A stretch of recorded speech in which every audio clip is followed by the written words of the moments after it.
Troy Payne, Hi. part 2. Here we go. Do you know what? I'm really glad that we did it. I actually looked this morning and you were episode 16 on August the 5th last year. How many have you done since then? You're going to be 48 episodes, not age. Do you know what I mean? Because you clearly I actually younger. just turned 48. Oh, did you? Yeah. Oh, happy birthday. So there you go. You're going to be episode 48, which I never thought I'd get to. Well, I did. Well, congratulations. Thank you very much. Thank you very much. Are you happy with how it's going? I am actually. I'm very happy with how it's going. I'm getting good feedback, and everyone's being very open and honest. So long may it continue. You know. All right. So the reason why we definitely went for the part 2 is because the first one we did, I'd never met you, and you had this one thing where it was about winning Pro Chef. Yeah, for BBC Good Food. And I'd thought to myself, this will be good. You can talk about this. And then you spoke about how you became a chef, how you came up through the ranks and the relationship with your dad and stuff like that, and 18 different things to do with coriander. And then right at the end, I thought it's going to be a really cheap commercial grab if I go, you've won an award, And so I do want to pick up exactly where we left off, which was entering that competition and actually winning. So my first question to you, Mr. Payne, is how did you end up getting involved in it? I got asked to do it. I'm not a huge one to actually enter competitions. I don't like competing. Well, I'm very competitive. Okay. Right?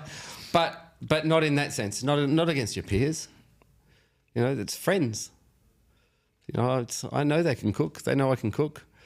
And you sort of don't want to... You don't want to go into a room with all your friends and then someone else goes, all right, yeah, you did it better. It's maybe I did it better that day. Obviously, I did do it better that day. But the guys that I was cooking with, one of the best things, I think we were doing that, and at the end of it, we were asked how's it going. I said, it's just nice to hang out in a room for 3 hours with a couple of friends and cook and watch everyone cook. And that's in the video. They made a video of it. I watched it where they did a little 10-minute, and you actually say that you had a better time just hanging out with the guys than actually doing the competition. Yeah. So, I mean, look, when you're there and you're doing it, you're like, all right, maybe I want to win this, or I think I could win this. But yeah, it was more about, look, it's fun. I think the side of the competition was great was it's a mystery box. Mm-hmm. And so there's no pre-planning, there's nothing. It's like, here it is. You get a little bit of time at the start to scribble some stuff down and think about what you're going to do. More so that they understand that you've put some thought into the ingredients. But then you just get to go in and do it. You're in a strange kitchen with equipment, and I think that's a side of it that, look, I do I do exercises in the kitchen to this day, where I'll go and walk into the fridge and I'll be like, yeah, let's do it today. And I'll get 10 carrots and I'll walk into the kitchen and I'll just go and hand them out. And then I'll say, all right, everybody, one dish, you've got 2-3 hours, just before service, I want everyone to come to me with a dish that highlights that ingredient. And you get all the staff in the kitchen to do this. And it's while they're doing service or while they're prepping, so that they have to learn how to time management. Mm-hmm. They learn about a focus. They're learning about an ingredient, what they can do with it, what they can't do with it. It's not even about what you can't do with it. It's about making sure that they see everything, that the possibilities, or think about it. They're allowed to Google. Mm-hmm. It's modern day. We've got phones. Google it. What was it like being filmed? Oh, yeah, I've gone away from that competition again, haven't I? No, we'll come back to the carrot thing because that's really cool. But I did want to ask, what was it like to actually be in an environment where you're being filmed? Because as we spoke before, my thing with chefs is I see it from the restaurant manager's eyes. And I went in the kitchen once, I've said this story before, where it was a disaster. I was a massive failure. But I see it from, it's like you want to be left alone. and it's very reactive and emotional, and that's what produces great food. But No, what was to it? me, it's the opposite. Yeah. Without nerves, all right, nerves are good. Mm-hmm. Nerves make you think. They make you. People watching make you think. So then you push yourself to think more. I think it's the opposite. I have no issue with being filmed. Well, hello. No, do you know what? I have a thing with this. This is very, very true. If I've not met the person before, or it's the first time they're going to do it, half an hour before they turn up, I always think, I hope they message me and say they need to cancel. Really? Yeah, and then that never happens. The person turns up, we end up doing it, and I'm all right. But I have this massive kind of insecurity, I don't want to swear, but, you know, sort of shit your pants moment, you know, about half an hour before. But See, you think it's good? Yeah, I don't mind it. Look, I even oh, here you go. I did enter not a competition, but I did enter a process to become the chef for oh damn, now I've mental block. Oh dear, no. Is it gone? It'll come back. There's the English version, the River Cottage. River Cottage. Okay, I've never heard of it. So River Cottage was a nice, great chef, and he set up a farmhouse and everything. Okay. They made it there, and you ran the farm. So they did. They were going to do an Australian version, and a friend of mine's like, Troy, this is happening. You know, I make sausages. I do everything from scratch. And I mean, yeah, I've done that for a long time. And so they're like, come on. So I went, oh, all right, no worries. So you go along, they film you, do that in a room. And then I was, I made it through to the next stage, and the next stage, and the next stage. Then the next minute they had me in a farm and walking around gardens, filming me doing this and talking. I think I made it down to the last 2 or 3 guys for that. So yeah, I didn't get it in the end. Yeah. But, you know, I was like, all right, I can do a TV show. Yeah. You know, I can do that.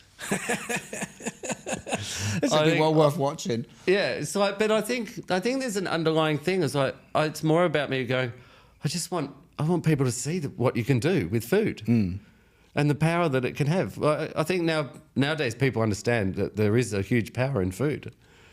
Well, I think that there's a lot more people that are venturing into the, let's say, the online space as home chefs. You know, there's a lot of chef influencers, as you could call them, but actually have. I mean, I had a fantastic lady on here cooking with Zara Abdullah, and she's superb. Yeah. But her whole thing straight from the off was, I'm not a chef. Do you know what I mean? And I like that. They're very quick to say, I'm not a chef, you know. Yeah. But have built these really huge brands on, let's say, home cooking, you know. But I think that's great. This is like, they're helping people and they're going to a market, they're broadcasting to a greater population of people that chefs, you know, look, a lot of chefs are, don't talk to me, don't film me, I don't want to be seen, I don't, you know, there's that side. They were the ones I was talking about earlier. Yeah, you know? So there's all those, there's so many different versions of chefs everywhere that there's a huge space, and there's space for everyone. You know, I don't mind a home cook that even thinks that they're a chef. I don't like being called chef. No, I think we discussed that in the first one. I've met a lot of chefs that don't like being called chefs. Yeah. They like being called cooks. Yeah, cook, or, you know, Troy, my name's good. There's nothing wrong with my name. Yeah, it's a good name. You know, I don't walk into a mechanic and go, hi, mechanic. Yeah. Yeah. Yes, we did. Yes, this is an episode. All right. So now we've done how the generic term for chef all the time, and yeah, you're right, and that you don't like it. You prefer to be called by your name. Yeah. Yeah. Hi, mechanic. That's very good. Yeah. So this the influencer side of things is I think I don't really have an issue with it at all. they're helping someone else learn how to do something that they've learned to do. And there is no right or wrong. It's about learning, and it's about learning from all different perspectives of things. Do you think, as a cook, do you think that... no, okay, let's be real. So embedded into the restaurant industry and very, very, very good at what you do. Okay, so coming from that angle, do you think that the customer's palate has improved? Sort of, you know how there's these terms where everyone's a foodie, right? And sometimes I play a little bit fast and loose with having a little bit of a pop at them. Do you know what I mean? Which is just because you eat food a lot in restaurants. It doesn't mean you know how to run a restaurant, open a restaurant, or be a chef. But do you think that the customer's palate has, vastly become more educated through all of these different cooking channels, YouTube videos, and sort of home attempts? Okay, I might get in trouble here, but I don't think it's the palate that has improved. Maybe it's the mindset. Okay. Yeah. People's minds are open to more ideas of seeing things, or fads, or traditions, or methods of doing things. So when they eat out, they might be mentally open to more. Mm-hmm. That doesn't mean that their palate is ready for that. Okay. Yeah. That's a nice way of saying it? Say it the not nice way. No, I would ask you to expand on that, because I kind of think I know what you mean, but I don't want to leave it open to interpretation. Everybody, okay, we can touch on another subject we can bring back up a bit later if you like. The word sustainability. Okay. Do people actually understand what sustainability is? Yeah. We're totally on the same page. It's spoken about. Yeah. It's talked about. It's been pushed everywhere. Yeah. A lot. Michelin even does sustainability award now, which is great. The more that people discuss this and talk about it, the better that it helps everything be. Mm-hmm. If somebody understands that waste can become non-waste, and that just giving an item that you don't use to someone else to get rid of, that's not sustainability. If people understand these things, if they understand the whole process or the whole circle of a product, and that is actually more sustainable, and that product hasn't come from across the other side of the world, then all that just benefits. Yeah. Mm-hmm. So in that same aspect, if we talk about ingredients, we talk about things like, everybody loves the word umami. Mm-hmm. So sustainability, umami, all these things, right? I'm just pulling out the top, some top key ones. But as long as they're talked about, it's good. But I think people need to learn and listen more to what it actually is, and to be able to understand it properly. It's that thing like, I don't like cooking a dish unless I've studied the background of it, the history of it, where it came from, why. And it's never generally from one country, it's from 6 countries that all had something similar, and each of them developed their own way. So I think that people need to, instead of just listening to one person and somebody says, oh yeah, but I'm doing this and they said that that's sustainable. Yes. Yeah? Yeah. If this then makes them go, step back and go, I want to learn more about that. I'm going to dive into it. I'm going to listen to 10 people, 20 people, 50 people talk about sustainability. Then I will educate myself on it and see what that actually is. Then that's great. If you get people that just go, oh, this person said it, so I'm going to do it and they must be right. Yeah. Yeah. Yeah. I think that's that thing where it's, we learn from everybody. The more open you are to learning from everybody. Yes. Of all levels. I can learn from my 3-year-old daughter. We're out sitting down. I'll do it. We're sitting down at a cafe, and we'd had ordered 2 smoothies. And same smoothie. I was like, And I said, how is it? She goes, needs salt.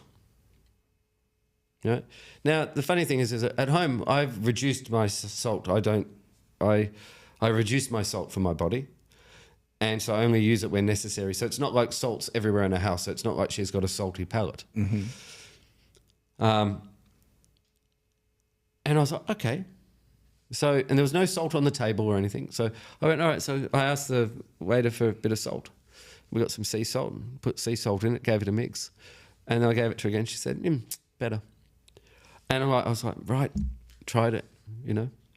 And I was like, you know. But for me, I was learning from my daughter. That's crazy. And just in that little things, so little snippets, if you learn from that, you can... You go to the street bakery and you watch the guys in the tandoors and how they do the bread. When I do that, we go there with the kids and my wife, and you sit there and you always watch, because there's something you can learn from how they're doing it. There's the grandma cooking on the side. Everybody, you can learn from everybody. You know, I was going to ask you because, wow, there's so many things going through my head. I wish I'd wrote questions down, but I can't do that. But the thing is that, so it's sort of, so tying into the carrot and giving everybody in the kitchen a carrot, right? Yeah, but I can learn off them. And this is what I was going to ask you, which is, how much do you value the constant creative evolution of cooking? I'll give you a quick example. You're covered in tattoos. I'm covered in tattoos. You know, my theory. I don't know where they. Okay. We're going to get into that. My theory in tattooing is that I don't want. I think the same with everyone else. You never want to see someone that's got the same one that you've got. Yeah. Or I had this, and so everything I've got on me, I've gone and said, I have an idea. What do you think? And then they go and come up with something. And I've always thought that that's much better, because how boring must it be for a tattooist when they're in a studio and someone picks something off of a wall that they stencil and then they go bzzz. And as a creative person, which they have to be, the same as chefs, it's that how much do they yearn for someone to go, come up with something, you know? And I think, I sort of pull that into the food aspect, because if you're constantly just replicating what's on the menu that's been decided by the business, then how much does everyone grow? Yeah, so there's two sides to that, is that you need to have a menu that's stable. But you also need to have a menu that can grow, much like us. Everything. Sometimes I don't like talking about it because I think people think that I'm getting too deep into things, or I think too much about things. But the realistic viewpoint of it is that I do everything because I've got a lot in my head, and you need to be able to process it, but you can't do the processes always on your own. So you need other people around you to be able to process and to have that influence from other people, from you to them, back again, between themselves, watching two apprentices heads twist and turn and ask them each them. I see young chefs ask each other questions, it's like, you know, and then then it just, oh, I didn't mean to knock that. There you go, no worries. And it just, then it's that rotational circle, that spin, that thing that's, man, the earth spins, you know? Yeah. We're not flatliners here. So definitely not. Yeah. Definitely not. I mean, so I mean, that's how far I look into it sometimes in my head. You know? So what? You're always looking at the sort of philosophical. There's got to be something in his spiritual the deep. The deep. I like the deep. Yeah, the deep is good. You know. Look, I always find it. You know. The deep's better, man. The ocean. Come on. Like, space is cool, but there's so much more down. That also baffles me a little bit in this life, that we are obsessed with what's all the way up there, and I'm very obsessed with it. You know, I could talk for hours, but then we don't really know. You know, we haven't spent too much time going the other way. Yeah. You know what's down there. Yeah. So I think this is, and to relate this to food, or to myself in the sense of food and everything, is that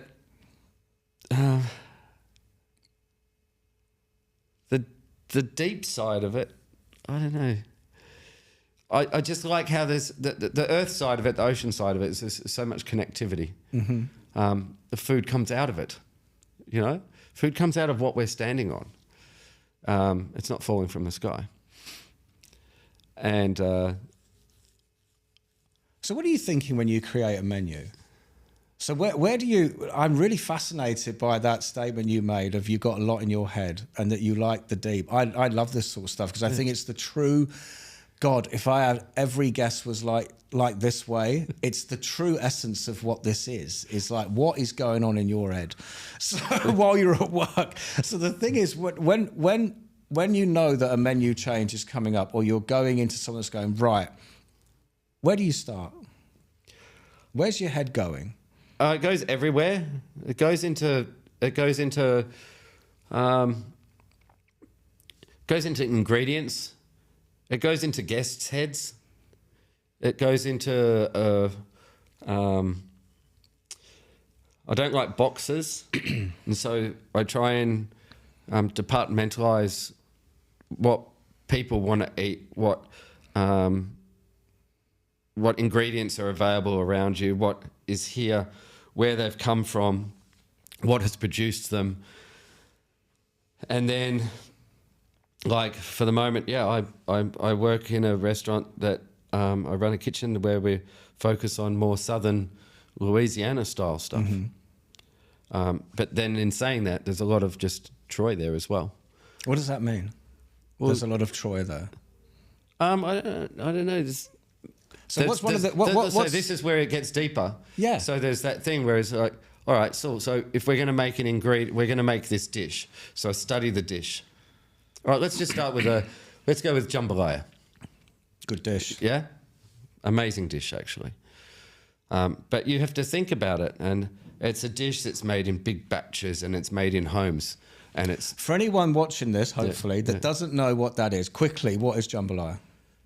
Like, how would you say it? One sentence. It's a beautiful, fragrant rice dish. Okay. With sausage, chicken, can have prawns. Yep. Yeah. It's got the trilogy, which is the backbone of a lot of the Louisiana southern food. Onion, peppers, celery. Okay. Yeah. And even that ingredient is cool, yeah? Yeah. Right? So this is where my head goes, yeah? Yeah. Celery. Yeah. So when I was younger... The look on your face is like celery. Do you know what I think it's celery's awesome. cool. No, go for it. Celery Right? is cool. Celery is something that people think celery sticks. Yeah. Most people think celery sticks, don't they? Yeah. Yeah? Or think Bloody Mary. Yes. Right? Yes. Yeah. Yep. Celery is an incredible ingredient. It has so much to it. It's got this beautiful, moist, it's water, half of it. But at the same time, I learned, when we made risotto, I was taught to pick all the baby leaves of celery. And we'd chiffonade them really fine. So when you drop them at the end of a risotto, you drop them into the risotto at the end and work them in with your butter at the end and cheese. And they just lift it, right? MSG. MSG in celery. Natural MSG. I'm glad you said natural. Yes, natural. Like natural. Right. Yeah. Natural. Well, this is the thing. MSG actually is a natural product. Originally, it's a natural product. It comes from food. It's just they've learned how to... Weaponize it almost. Yeah. Yeah, I'm going to say weaponize it. Yeah. And so, look, everything in moderation is good, yeah? So celery has all these things. And so all these different, elements. So then that just makes me dive into the thought of MSG. Then it turns into, right, umami. Yes, what is it? Right, power-based food. What's this? How can we improve it? So there's that one ingredient in that dish. What can we do? How can I build on it? So every dish, if you just cook it and then season it at the end, yeah. But if you cut this and season it, and cut that and season it, mix it, season it, or adjust it, add another thing, and build layers. Instead of having a dish that is this and then a finishing layer, if you can make a dish and build every single layer upon layer upon layer, not excessively, right? Because otherwise, but it should create a dish that has a lot more depth to it. So that's what happens when I think about food. How can I get it better? So the jambalaya has all these different things. It has this beautiful, rich stock made with a Cajun spice mix that we do. So I went, right, cool. This culture does this one does this culture does this, these people do this, they do that. Right, I'm going to get that and this, and we'll put it together. Right, but I'm going to use the ingredients from the waste, from the product that we make in the restaurant. Mm-hmm. One of them is, we can get into this later, but is spent grain, right, from brewing beer. Okay, yeah, right? Good. So I get the spent grain after it's been done. At the moment, we're trying to send it off to farms and things like that so that it's not just thrown out. So I went, right, cool, let's get a batch. Bang, done. Koji, get spores, make koji rice. I've got another friend that makes it for us as well. And then combine this, let's make spent grain miso. Yeah. Mm-hmm. I'm going to have to wait 9 months. But in 9 months' time, I'm going to have this beautiful spent grain miso that I've flavoured with our Cajun seasoning. So it's a Cajun spent grain miso that I can then get, and when I make jambalaya, I put a spoon of that in the dish from the base. It's like, that's where my brain went from celery. I'm getting really hungry. But that's, but you know, that is just, I'm sorry, but just magnificent in like the sheer attention to craft. You know what I mean? Which is to stand there thinking, you know, because this is one of the things I always think about cooks and chefs and food and menus, which is how do we elevate, how do we change, but how do we not do it so much, or we have a go at doing it so much that you risk ruining it. This is what I said. I always try and understand the dish itself. You have to understand the dish, where it came from and who cooked it and why. Who, what, where, why. Mm-hmm. All food has a who, what, where, why. And do you think that people don't focus on that enough? No, I think some people do, some people don't. Some people might think about it, some people don't. But that's the joy of it. Mm-hmm. You know, let me do that. Let me be that guy. You know, there's another, you know, look, there's a chef at a restaurant, London, Silo. Mm-hmm. Man. Where's that?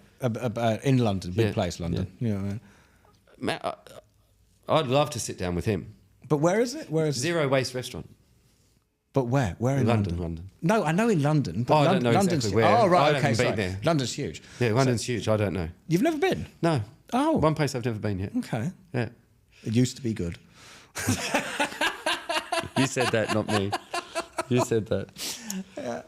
But he runs a zero waste restaurant. Interesting statement. His corks zero food waste. Yeah, and what he's generally no, like even the corks from the wine bottles, they started making their own Birkenstocks, their own clogs. Okay. The glassware gets recycled, and they found someone that can make plates. Oh wow. Yep, next level, incredible. Proper sustainability. Yeah. Yeah. Right. Just circles. So. Yeah. Crazy. So what's the What's the craziest fusion or dish you've ever had a go at creating? Do you ever? I introduced fried chicken and waffles with maple syrup and lots of coriander actually into one of the restaurant's menus at work, and everyone thought I was crazy. And obviously I have not invented this. I had it on the menu 3 months ago. Yeah, this was a dish that a great chef who's been on the podcast, Margarita, now at Soul Kitchen. I want free dinner for that. Thank you very much. But she did it at MasterChef, and it blew me away. So I got our chef. Everyone thought I was nuts. Like, we're talking about putting syrup on chicken and coriander. And I was like, can everyone just chill out and just taste it? And what you see people taste it and go, oh my God. And I'm like, yeah. So in that sort of guise, how do you look at things and go, right, I'm going to take that, and stick it on that. Yeah, I'm not so much of that. I'm more about trying to elevate something that's there. I Okay. mean, there's obviously dishes that we do that,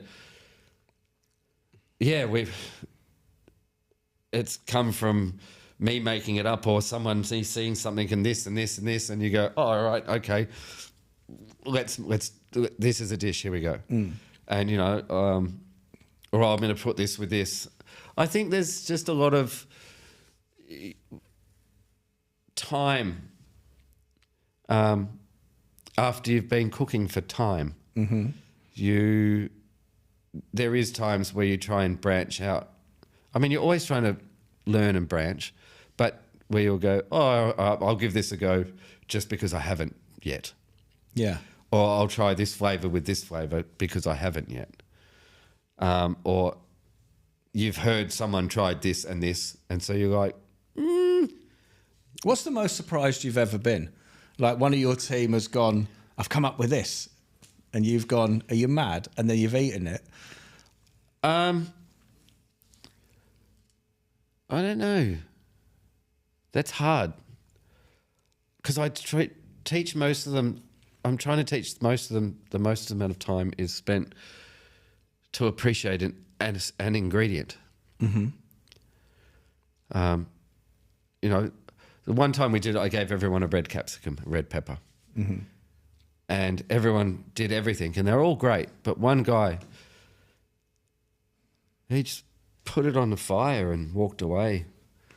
You know, we had fire kitchen. So he put it on there and walked away.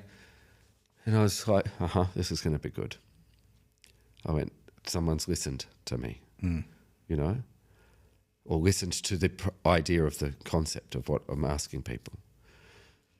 And he just did it. And then he went off and washed some dishes, came back, did a bit of prep, flipped it, peeled it. Everyone's running around, you know.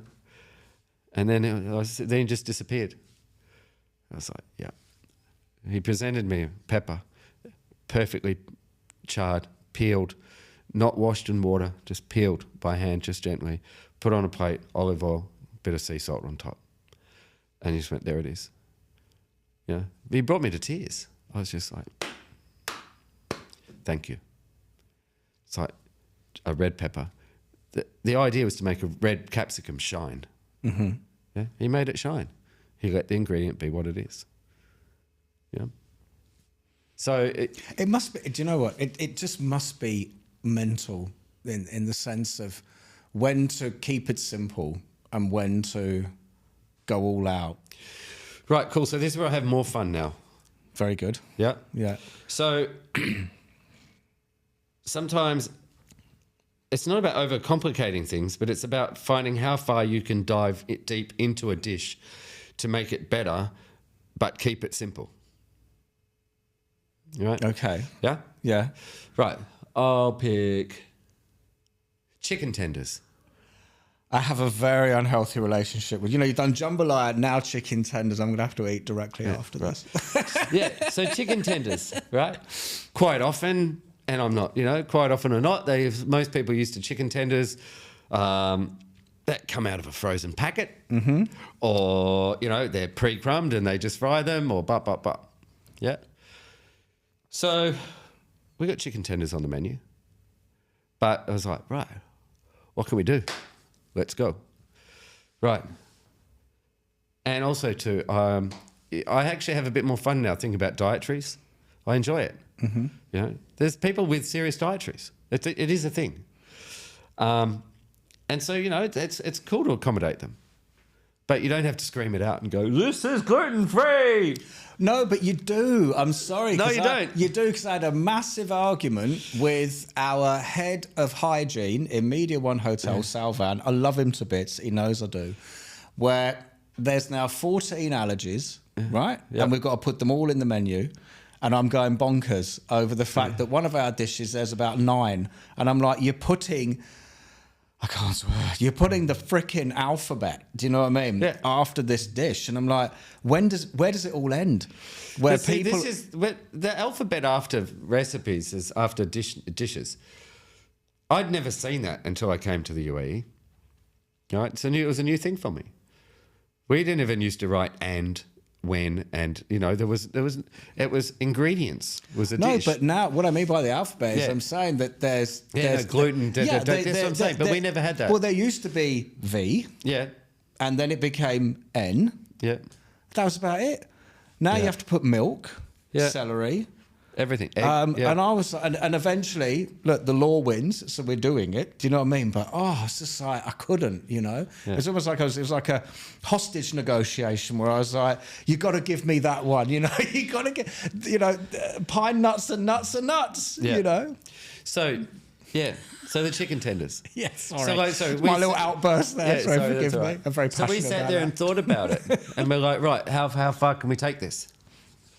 How can we make chicken tenders a thing again, like a real thing?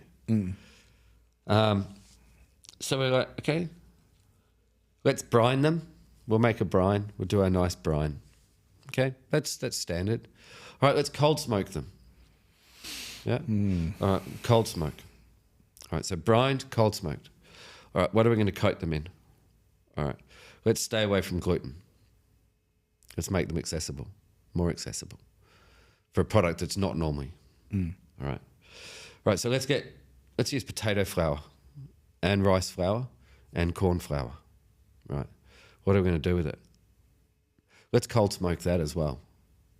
So we cold smoke the flour, we've brined, we've cold smoked the chicken, we cold smoked the flour. Right, now then we add our seasoning, our spices. Right, yeah, and then we'll fry it. All right, and then we'll serve it, and then we'll make a dipping sauce with it, honey mustard. Let's make the mustard.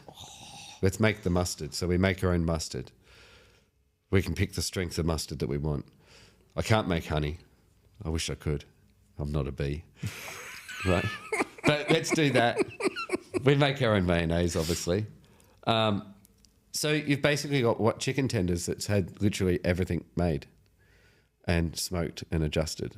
And so you get these beautiful smoky fried chicken tenders that come out moist, beautiful. You get one layer of smoke on the crust, you get another layer of smoke and creaminess from the brine and the everything, and then the mustard. It's a natural flavoured mustard that we treat ourselves. So it's not a mustard you've tasted before, in a sense. It doesn't go. You don't go, oh, this is Dijon mustard dressing, or this is seeded. It's ours. So the dish completely is, but it's just chicken tenders. A friend of mine picked on me. He goes, Troy goes, honestly, this is probably the most complicated, simple food you've ever done. What's the name of this restaurant? Because I'm literally in fantasy land right now. It's called Craft by Side Hustle. Okay. Yeah. And so we actually opened the first do you brewery. do memberships? Yeah, we opened the first. I'm very proud to say I'm part of the team that opened the first brewery in the UAE. I was going to ask because when you mentioned about the Spent grain, the spent grain, and I was like, hang on a minute, they're brewing their own beer. Yeah. So where is this place? It's it's attached to underneath the Rosewood Hotel, attached to the Galleria Mall. Okay. Smack bang in the middle of Abu Dhabi. And how long has it been open? We've just completed our first year at Christmas. So this is where we're starting off in our second year. Okay. So, yeah. Because I'm coming, Please. for the jambalaya and definitely the chicken tenders. That's just the start of it. I mean, look. So what's the concept then? And again, this Craft. So in what way? So we craft everything. So everything but you're saying it's Louisiana. So yeah, so originally it's Side Hustle is the beer, the brew, and that is Chad. He was originally from the US. Okay. He'd been out here a very long time, and he was producing. He had set up a brewery distillery to make bourbons and whiskies. And when you're not doing that, there's big containers that sits there. So he said, I can make beer. So that's where it became the Side Hustle, hence the name Side Hustle. And so he was, but then he also tried to utilize some flavors from the UAE. So then it was back and forth, and then he was bringing the beer in from the US, and then he wanted to, with another group, he wanted to start a brewery here. And so there's a whole team of them that came together from different areas or different fields, and then they came together and created Craft by Side Hustle. So we have the brewery, the kitchen. And so on the menu, if it's Louisiana, so yeah. Yeah, so Chad is from the Louisiana side. So jambalaya, lobsters, crawfish. There you go. Yeah. So I almost know what I'm talking about. Yeah. Ribs, Beignets, steak, ribs, but yeah, not smoked meat. Look, not burgers. Yeah, I do a burger. You do a burger? No, because I opened a smokehouse here, and the chef was from New Orleans. Yeah. Is he from New Orleans? Oh, he's going to kill me for saying that. He watches this. Orel. Sorry, Orel. Oh, well, anyway, sorry. If I got it wrong, I got it wrong, but I love you. You're amazing. A smokehouse back there probably won't have a burger. But he didn't want a burger. No. He was like, no. Yeah. And he got his way. We didn't do a burger. Yeah. You know. Look, yeah, but we're a blend of everything. You know, we've got bits, not of everything. We're a blend of what we do. Look, we're a nice, beautiful brewery restaurant that is somewhere anybody can come. Even if you don't drink beer, you can, it's there for everyone to enjoy. With families come, the elderly come, the young'uns, you name it. All, I love it because we don't really have a demographic, Which is good. Which is good because you're doing that. It sounds like you're almost doing like super elevated comfort food. Yeah, there you go. Yeah, and that is for everybody. So you can just come and just go. Oh. Yeah, come in. We spent months doing. We never really called it in the end, but we're doing New Yorker pizza. And we serve it by the slice. You're killing me. It's 78 centimeter diameter pizza. But, you come in, and I've had people from New York come in and go, yeah, you got it. And it's like, got what? And they're like, it's a New Yorker. I went, no, on the menu it's just Craft pizza. And they're like, it's a New Yorker. I'm coming this weekend. Do you know what I mean? See, no, I'm not joking. Yeah, this is my type of place. Come in, have a piece of pizza. Look. How big is this thing? You were like, what? What, the pizza? Yeah. It's 78 centimetre diameter. You can get a whole one if you want, or you get it by the slice. I was going to say, I might have a go at that. Yeah. I've had a couple of guys try. Look, it's but it's about that. It's about it's about making people feel comfortable. It's that word, hospitality. What it actually means. It's just come in. I don't know. There's places for this. Look, I think we found a beautiful spot in Abu Dhabi, and that we are there to accommodate for a vast amount of people. There's still people that don't know about us. Yeah, but how is Abu Dhabi from the inside? I love it. Yeah? Yeah, I can say that. I love it.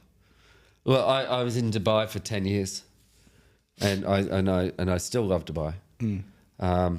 But I've got my wife, beautiful little wife, and two kids, two little girls, and Abu Dhabi is just perfect for it. There's a sense of peace and calmness.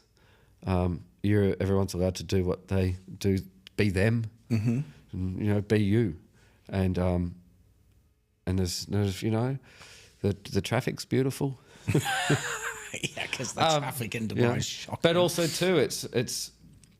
I mean, you look at Abu Dhabi's. It's the old town as well, but there's a lot of stuff happening, and there's incredible room for growth and everything like that within Abu Dhabi, but in a calmer way.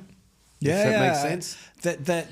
I remember when I moved here 10 years ago now, I was doing what they refer to as Emirati training at Jumeirah, where they're trying to explain how someone from the UK could easily understand the different emirates and how to behave and everything like this. And they said that the comparison was Dubai is like the musically driven, artsy, colourful. They did it as Seven Sisters, the Emirates, and they said Abu Dhabi was the older, sort of more economically driven, business minded, and it just, you almost thought that Abu Dhabi's wearing the suit and and Dubai is out for the night. Yeah.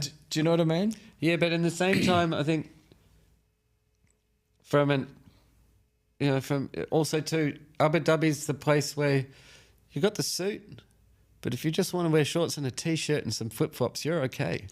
Yeah. Yeah? I get it. I mean that it's a lot. There's that casual. Yeah. There's a very casual. There's a very casual vibe that becomes quite infectious.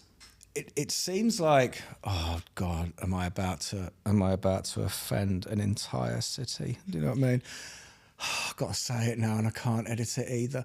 It always feels. I've been to Abu Dhabi a lot, and I always feel that Abu Dhabi is just that little bit more mature. Yeah, That's it. I'm cancelled. No, cancelled. No. Look, there's beautiful things about both cities, but look, for myself, there is a different level of maturity. There you go. In a sense, maybe you've said that better than I did. Well, not maturity, matureness. Yeah. I think people like the diners in Abu Dhabi. They're coming out from 5 o'clock in the evening. I thought I was being punked when I first started down there. I was like, what are these people doing? You're not meant to come in for dinner now? Yeah. You're meant to, at 9, 10 o'clock. We still get people at 9, 10 o'clock, but... This is what I mean. But everyone, they just like spread themselves out. They might have gone... It's a bit more sensible. I don't know, whatever I say, it sounds very sort of counterintuitive. I try not to say it too much, Okay, well, but I just enjoy it. I just enjoy it. Yeah. And... I mean, there's still Dubai has an amazing community. 100%. Yeah, incredible community base that does look after each other, that's supportive, that's there is hospitality people looking after hospitality people. Like that thread is through everything. Mm-hmm. I think that's a beautiful thing. That's just the UAE in general. It's